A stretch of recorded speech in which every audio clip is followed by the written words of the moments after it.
Welcome to Smart Caregiver's battery installation and setup for the 433NC cordless nurse call button.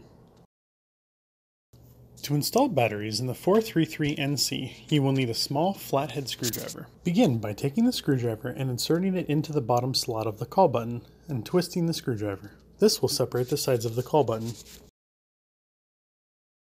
Next, place the provided battery into the call button.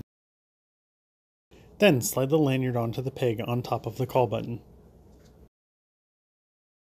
After you have installed the battery and attached the lanyard, then reattach the back of the call button. Test unit by pressing the button on the front. You will see a red light when the call button is pressed. To install the mounting holster, simply apply the included double-sided sticky tape to the back of the holster, and then press the holster against the wall that you wish to have the call button mounted on. For more information on available products, please find us at smartcaregiver.com or call us at 800-650-3637.